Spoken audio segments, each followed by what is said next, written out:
Okay, here's my audience. Hi. And last one. Okay, and then you can just.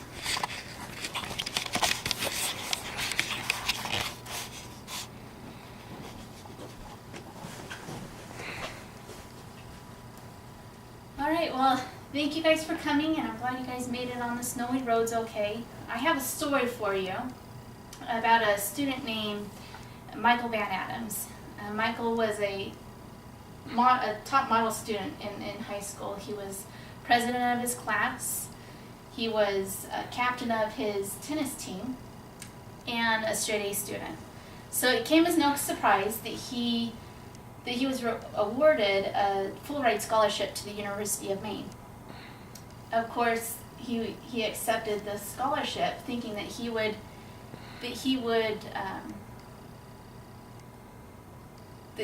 do just as well in college as he had in high school because he was so successful in high school.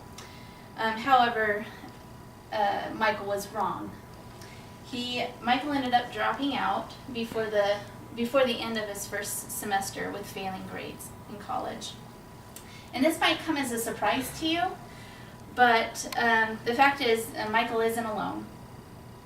In fact, the National Center for Education Statistics states that only 57% of students who began a four-year degree in 2001-2002 school year ended up finishing that degree in the next 6 years.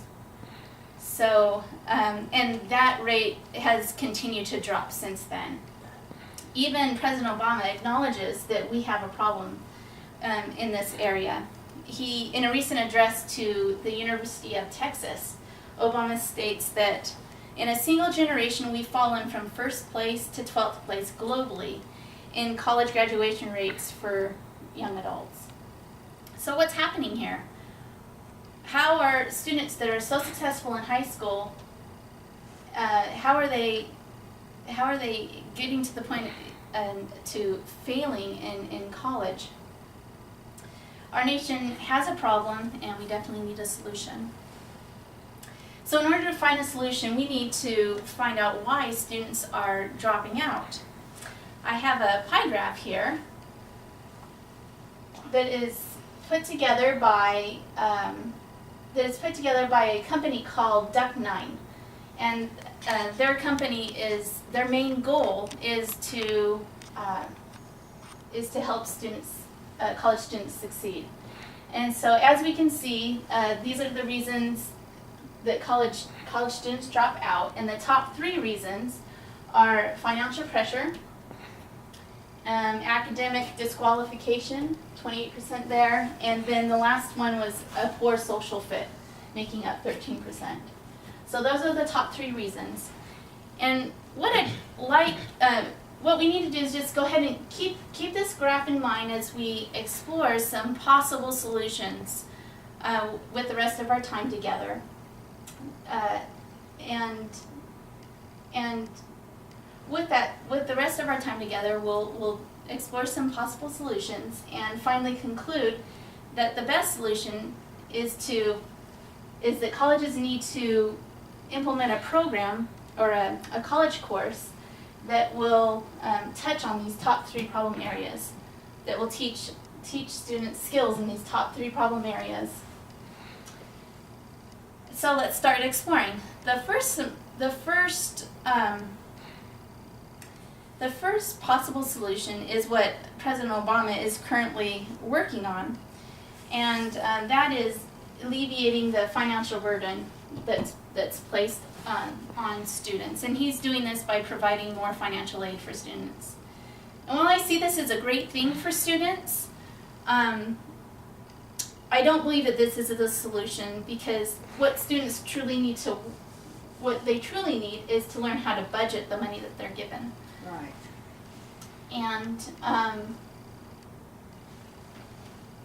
And I have a bar graph here that shows, if you want to click for the bar graph. Okay, I have a bar graph that shows that 65%, and this was a bar graph put together and researched by that same company, Duck9.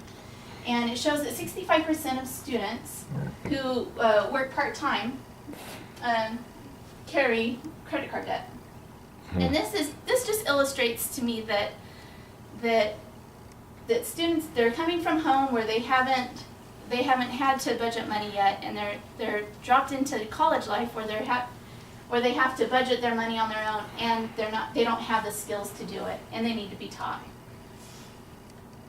The next possible solution, is that many people believe that we need to put all our effort into prepping our high school students better for college, and that this needs to be done in high school.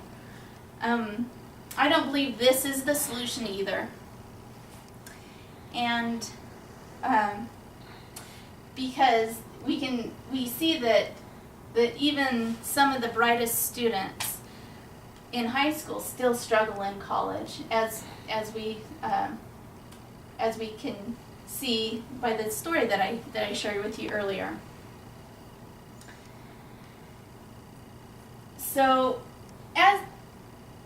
there's many solutions to this problem that we can explore and delve into, but the problem with these solutions is they're only focusing on one of those problem areas at a time. And what we need to do is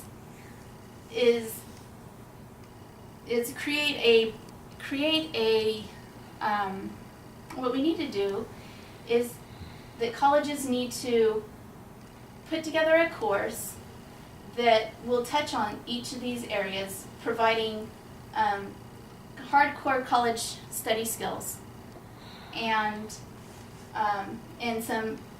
also budgeting skills, and then just maybe a unit within that course that touches on how to survive campus life socially, how to get along on campus.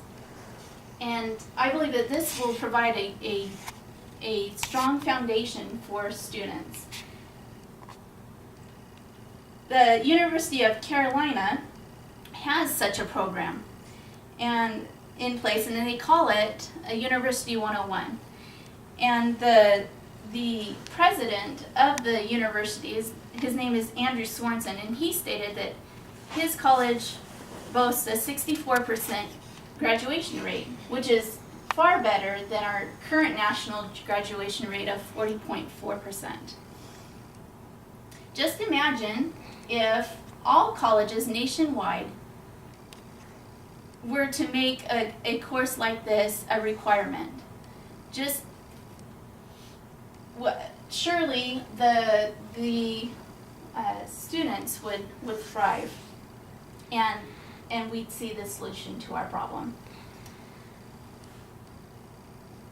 So in closing, I know my eyes have been open to this problem, and as I hope yours have. And we have a problem and we need a solution.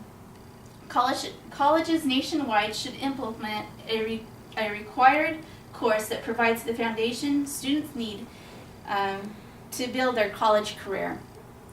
By doing this, the graduation rates would go up and our students would surely succeed.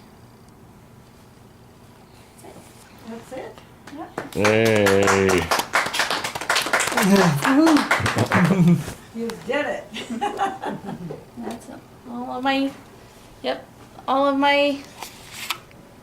That was good. audience are still here. Let's see. I got show ya. Okay.